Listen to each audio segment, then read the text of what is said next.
Hello, my dear students. How are you all? I hope that you are happy, healthy, and fantastic. You are most welcome to Symbolic Education. Symbolic Education में आपका हार्दिक स्वागत है. Dear students, आज की इस class के अंदर हम आपका जो चैप्टर नंबर 10 है काठमांडू, उसकी क्वेश्चन सीरीज को शुरू करने जा रहे हैं. आई होप, मुझे आशा है कि आप इस क्वेश्चन सीरीज को अच्छे से सुनेंगे और एक एक क्वेश्चन को समझने की कोशिश करेंगे कि इनके क्वेश्चंस को हम आंसर कैसे करें. तो आइए शुरू करते हैं, लेते हैं इनके क्वेश्चंस को. Well, students, we have taken the first question series. In this question series, there are 4 questions. पहली क्वेश्चन सीरीज में आपके सामने है 4 क्वेश्चन, जिसके आंसर में आपको एक दो वर्ड्स लिखने हैं या फिर कोई छोटा मोटा फ्रेजेस लिखना है, यानी कि एक दो वर्ड और लिखने हैं. तो पहले क्वेश्चन के अंदर पूछेगा कि name the 2 temples the author visited in Kathmandu, यानी काठमांडू के उन 2 टेम्पल्स के बारे में आपको बताना है. वे टेम्पल्स कौन से थे, उनके नाम बताने हैं जहाँ पर लेखक ने विजिट किया था, लेखक ने शेयर किया था. तो इसका आंसर में आप लिखेंगे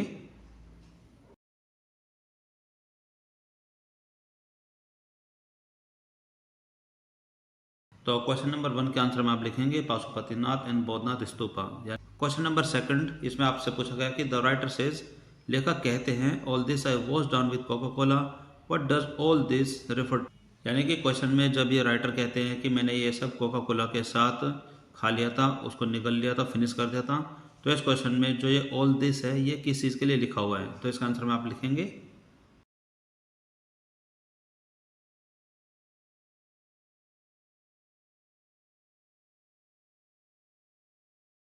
इसके आंसर में आप लिखेंगे कि all this refer to corn on the cob and marzipan. जब लेखक ने वहाँ से एक भुट्टा खरीदा और एक मार्जिपन जो वहाँ की एक मिठाई खरीदी जो कि बादाम की सहायता से बनाई जाती है, तो उन दोनों चीज़ों को उसने कोका कोला की सहायता से खा लिया और उसको फिनिश कर दिया. तो इसीलिए ऑल दिस इन दोनों वर्ड के लिए लिखा हुआ है. Question number 3, what does Vikram Seth compare to the quills of a porcupine. यानी कि क्विल्स ऑफ पॉर्क्यूपिन यानी कि जो एक चूहा होता है, जो उसके बाल होते हैं कांटे के जैसे, तो लेखक ने उसकी तुलना किस चीज़ से की है.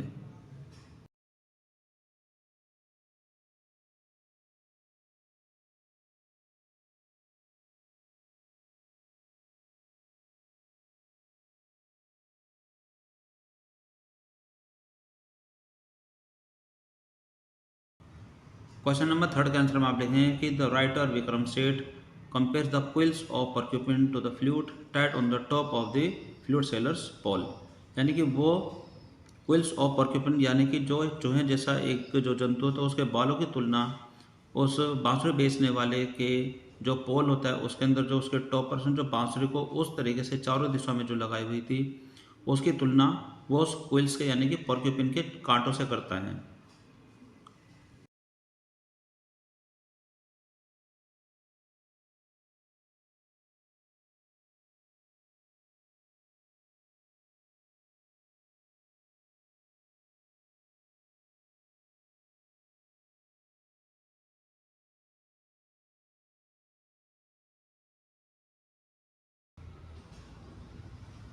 तो क्वेश्चन नंबर 4 के आंसर में 5 प्रकार की बांसुरी का नाम इस प्रकार है: the reed neh, the recorder, the Japanese shakuhachi, the deep bansuri, the breathy flute of South America and the high pitched Chinese flute.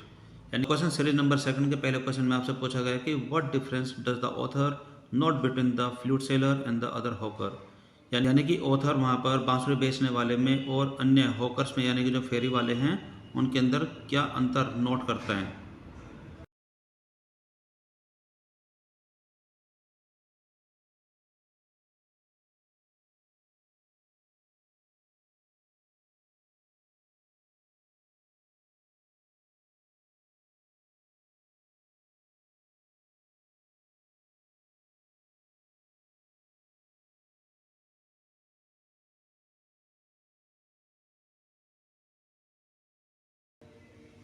तो इस क्वेश्चन के आंसर में आप लिखेंगे the flute seller finds a difference in selling the article. यानी जो बांसुरी बेचने वाला है वो अपनी चीज़ों को बेचने में कुछ अंतर रखता है. The flute seller does not shout out his wares. ना तो वो शोर मचाता है औरों की तरह जोर जोर से चिल्ला करके अपने सामान को बेचता है, और वो कभी कभी बहुत बड़ी हैरानी से, बड़ी क्यूरियसली तरीके से वो कभी कभी ही अपनी सेल करता है, यानी कि कभी कभी वो अपनी बांसुरी बेच देता है. ऑफ हैंडेड वे बड़े लापरवाही तरीके से, एज इफ जैसे कि this was incidental to his enterprises, कि जैसे कि वो आकस्मिक रूप से उसके व्यापार का हिस्सा हो। Question number second. Question number second है कि what is the belief at Pashupatinath about the ending of Kalyug, यानी कि पाशुपतिनाथ मंदिर में कलयुग के अंत का क्या विश्वास है। इसका आंसर में आप लिखेंगे।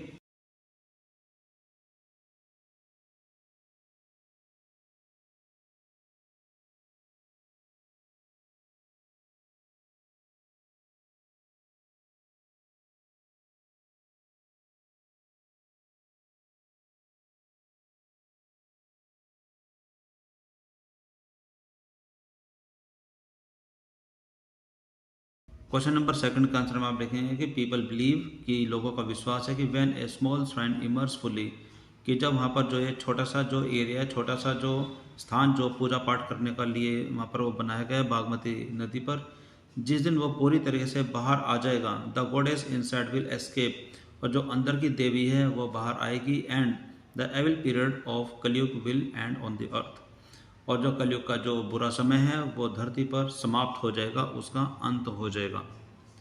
Question number third.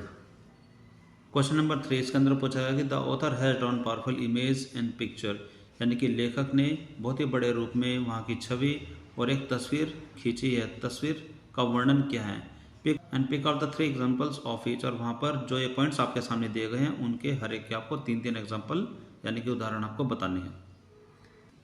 पहला पॉइंट इसमें पूछा गया कि the atmosphere of febrile confusion outside the temple of Pashupat, for example some people trying to get the priest attention are elbowed aside, यानी जो पाशुपति नाथ के वहाँ पर जो फ्रेजिल कन्फ्यूजन है, यानी कि कुछ अव्यवस्थितता है, कुछ कन्फ्यूजन है, उस दृश्य को जो राइटर है, जो लेखक है, किस तरीके से वर्णित करता है, जहाँ पर लोग एक दूसरे को कोहनी मार करके धक्का मुक्की करते हुए जो पंडित का जो ध्यान है अपनी तरफ केंद्रित करते हैं। तो इसका आंसर में आप लिखेंगे।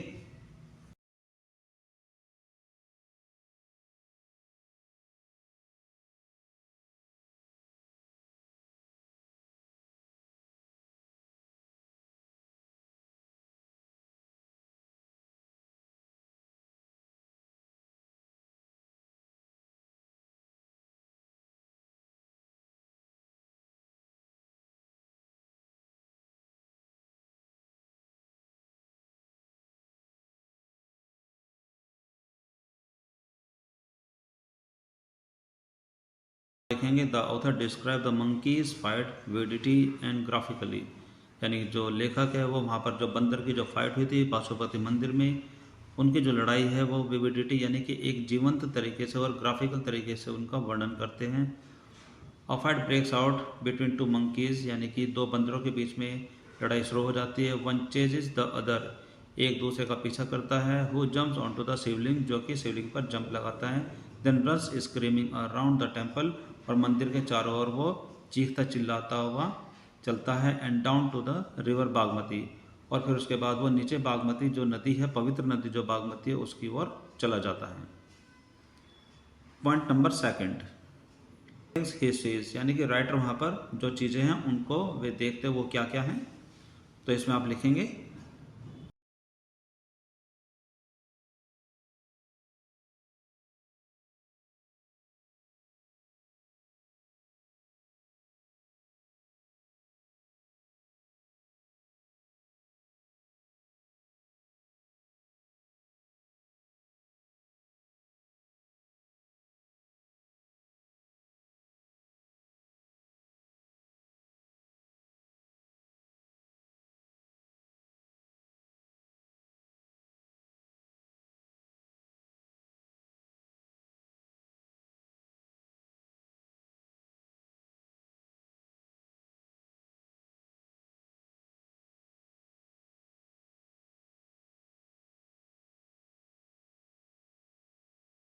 सेकंड के आंसर में आप बहुत सी बातें लिख सकते हैं कि जो कि राइटर वहाँ पर ऑब्जर्व करते हैं, देखते हैं। तो इसका आंसर में आप लिखेंगे द ऑथर ऑब्जर्व्स, यानी कि जो राइटर वो ऑब्जर्व करते हैं, वो फील करते हैं।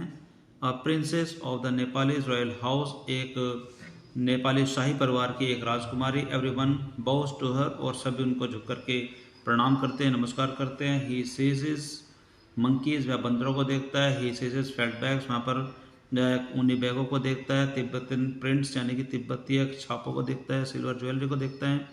He looks at the flute seller, वो वहाँ पर बांसुरी बेचने वाले को देखता है। हॉकर्स को देखता है, हॉकर्स ऑफ पोस्ट कार्ड यानी कि जो पोस्ट कार्ड को घूम घूम करके जो फेरी वाले होते हैं जो उनको बेचते हैं उनको देखते हैं। शॉप सेलिंग वेस्टर्न कॉस्मेटिक, जो वहाँ की जो दुकानें हैं वो वेस्टर्न कॉस्मेटिक का यानी कि सौंदर्य प्रसाधन का जो सामान है वो उसको बेचते हुए सारी चीज़ों को ऑब्जर्व करते हैं यानी कि उनको नोटिस करते हैं। Point number third, point number third में पूछा गया कि द साउंड ही हियर्स यानी कि वे कौन कौन सी आवाज़ हैं जो कि राइटर को वहाँ सुनाई देती हैं। तो इसमें आप लिखेंगे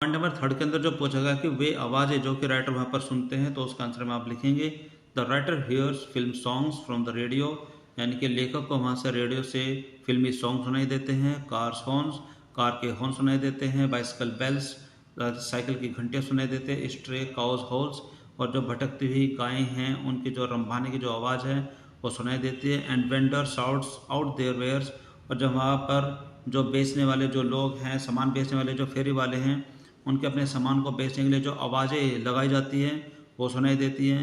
ही also listens to the various flute played by the flute seller, और वह वहाँ पर जो बांसुरी के अलग अलग प्रकार के जो आवाज़ें हैं उनको सुनता है जो कि वहाँ पर फ्लूट बेचने वाला यानी कि बांसुरी बेचने वाला अपनी बांसुरी को अलग अलग तरीके से बजाता है।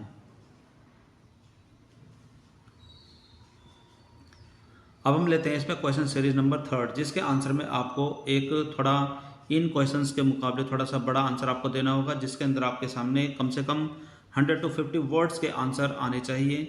तो लेते हैं इनके पहले क्वेश्चन को और देखते हैं इसके अंदर क्या पूछा गया है। क्वेश्चन सीरीज थर्ड के पहले क्वेश्चन में आपसे पूछा गया कि compare and the contrast the atmosphere यानी कि माहौल में अंतर बताइए और उनकी तुलना कीजिए in the around the Bodhnath shrine with the Pashupatinath temple, यानी कि पशुपतिनाथ जो मंदिर है और बौद्ध श्राइन का जो माहौल है उन दोनों के माहौल में, उन दोनों के वातावरण में आप कंपेयर करेंगे, तुलना करेंगे और साथ साथ उनमें अंतर क्या है वो भी आप बताएंगे। तो इसके आंसर में आप लिखेंगे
तो क्वेश्चन नंबर 1 के आंसर में आप लिखेंगे कि at Pashupatinath temple there is an atmosphere of febrile confusion, यानी कि पशुपतिनाथ मंदिर पर एक बहुत ही अलग प्रकार का माहौल है, थोड़ी उसमें कन्फ्यूजन है, थोड़ी अव्यवस्था है, कि जैसे कि priest, hawker, devotees, tourist, cow, monkey, cow, pigeon, dogs roam through the ground, यानी कि वहाँ पर हर कोई रोड पर घूमता हुआ नजर आता है, जैसे कोई पुजारी है, हॉकर्स हैं, फेरी वाले हैं जो कि सामान घूम घूम करके बेचते हैं, भक्तजन है, टूरिस्ट है जो कि वहाँ पर घूमने के लिए आते हैं, बंदर है, काव है, कुत्ता है, कबूतर है जो कि रोड पर घूमते हुए उनको नजर आते हैं। There are so many worshipper, वहाँ पर बहुत सारे उपासक है, पूजा करने वाले हैं। That some people trying to get permission to come inside, और कुछ लोग वहाँ पर अंदर आने की परमिशन लेते हैं। And some people are trying to get the priest attention, और कुछ लोग पंडित का ध्यान अपनी तरफ आकर्षित करने की कोशिश करते हैं। आर एल्बाउड असाइड बाय अदर्स, और एक दूसरे से कोहनी मारते हुए अपनी जगह बनाते हुए और सामने आते हुए जिससे कि पुजारी उनको देख सके, वो इस तरीके का स्ट्रगल करते हैं सामने आने के लिए।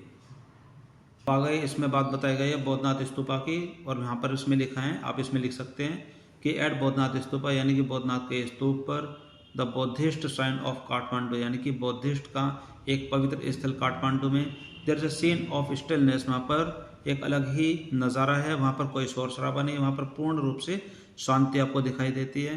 इट्स इमेंस वाइट डोम्स, जो इसका बहुत बड़ा विशाल सफ़ेद जो गुम्बद है, इज रिंस्ड बाय रोड, उनके चारों तरफ रोड बने हुए हैं, यानी कि सड़कों से ये घिरा हुआ है। Small shops stand on its outer east, और इसके किनारों पर छोटी छोटी दुकानें हैं। Most of the shops are owned by the Tibetan immigrants, और उनमें से ज़्यादातर जो दुकानें हैं वो तिब्बत में रहने वाले लोगों की हैं। देर आर नो क्राउड्स, वहाँ पर कोई ज़्यादा लोग नहीं है, ज़्यादा भीड़ नहीं है। And this is a haven of quietness in the busy street around, और आसपास की जो व्यस्त गलियाँ हैं उनमें ये एक शांति का, एक स्वर्ग के जैसा है, शांति के लिए एक बहुत ही सुरक्षित स्थान है, यानी कि वहाँ पर कोई ज़्यादा शोर शराबा नहीं है। तो ये सब जो है राइटर वहाँ पर नोटिस करते हैं, देखते हैं। Question number second, question number second में पूछा गया कि how does the author describe Kathmandu's biggest street, यानी कि राइटर काठमांडू की सबसे ज़्यादा व्यस्त गलियों को कैसे वर्णित करते हैं, उनका वर्णन कैसे करते हैं। तो इसका आंसर में आप लिखेंगे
तो क्वेश्चन नंबर सेकंड के आंसर में आप इसमें लिखेंगे कि द ऑथर डिस्क्राइब, यानी कि लेखक वर्णन करते हैं कि the Kathmandu is vivid, Kathmandu जीवंत है, सजीव है, मर्सनरी है, रिलीजियस है, धार्मिक है, with a small shrine of flower adorned deities, और वहाँ पर जो छोटे छोटे पूजा स्थल हैं, वहाँ के जो देवी देवता हैं वो फूलों से सजे हुए हैं।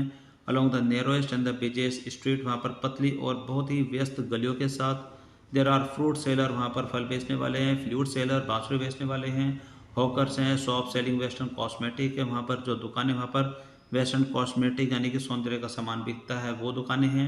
फिल्म रोल्स, फिल्मों के रोल्स हैं, एंड चॉकलेट्स बिकती हैं। कॉपर यूटेंसिल्स, कॉपर के जो बर्तन हैं वो बिकते हैं। नेपालीज एंटिक्स, और नेपाल की कोई पुरातन वस्तु यानी कि पुराने ज़माने की चीज़ें बिकती हैं। Film songs Blair out from radio, radio से वहाँ पर बहुत तीखी आवाज़ में सॉन्ग्स बजते हैं। कार के हॉर्न सुनाई देते हैं, साइकिल की घंटियाँ सुनाई देती हैं। भटकती हुई काउस की जो रंभाने की जो आवाज़ है, भटकती हुई जो गायें जो रंभाती हैं उसकी आवाज़ है। And vendors out of their wares, और जो वहाँ के जो सामान बेचने वाले हैं उनकी शोर मचाने वाली जो आवाज़ अपने सामान को बेचने के लिए वो सुनाई देती है। And the author buys a corn on the cob roasted in charcoal brazier, और राइटर वहाँ से एक भुट्टा खरीदता है जिसके ऊपर मिर्च मसाला लगा हुआ है। ऑन द पेमेंट फुटपाथ पर he also buys Coca Cola and orange drink, और वहाँ पर वो कोका कोला और ऑरेंज ड्रिंक भी खरीदते हैं। Question number third, question number third के अंदर पूछा गया कि to hear any flute is to be drawn into the community of all mankind, why does the author say this. यानी कि राइटर ऐसा क्यों कहते हैं कि किसी भी बांसुरी को सुनना, यानी कि किसी भी बांसुरी की आवाज़ को सुनना उनके लिए समस्त मानव जाति की सामुदायिकता में शामिल होने के समान है। यानी कि उनको क्यों ऐसा लगता है कि जब भी वो किसी भी बांसुरी की आवाज़ को सुनते हैं वो मानव जाति की सामुदायिकता में शामिल हो जाते हैं। तो इसके आंसर में आप लिखेंगे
क्वेश्चन नंबर थर्ड के आंसर में आप लिखेंगे कि the author says this, author ऐसा इसलिए कहते हैं because he is aware of the fact कि वह इस तथ्य से पूरी तरीके से अवेयर हैं, वो जानते हैं that music appeals to sense, यानी कि म्यूजिक हमारे सेंसेस को अपील करते हैं, यानी कि हमारी ज्ञानेंद्रियों तक पहुंच जाता है। It gives pleasure to every listener, और यह हर एक श्रोता को खुशी प्रदान करता है। जो कि हर व्यक्ति संगीत को सुनता है उसको बहुत खुशी होती है।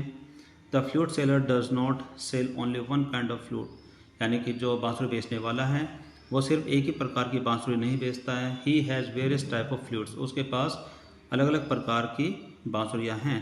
That represent different custom and culture, और वे जिससे कि अलग अलग रीतियों को और अलग अलग संस्कृति को प्रेजेंट करते हैं, प्रस्तुत करते हैं। The flute seller is a wise salesman, यानी कि जो बांसुरी बेचने वाला है वह एक बुद्धिमान सेल्समैन है।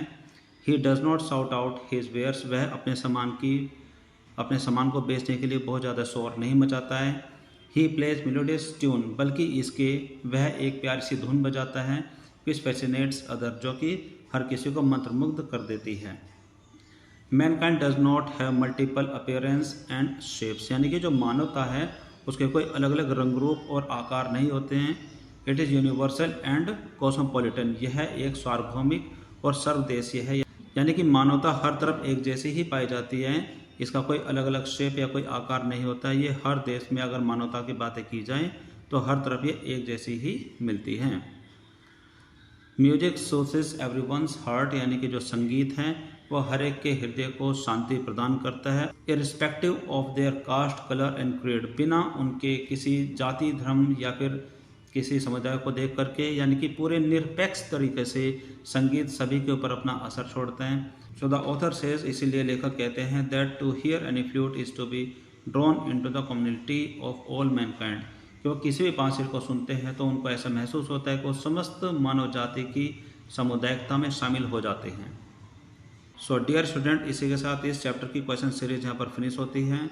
आई होप कि आपने हर क्वेश्चन को बड़े ध्यान से सुना होगा, उनके आंसर को समझने की कोशिश की होगी। तो आज की क्लास में सिर्फ इतना ही। अब हम मिलेंगे हमारे अगली क्लास में with a new topic, with a new chapter. Till then take care, bye bye, have a nice day.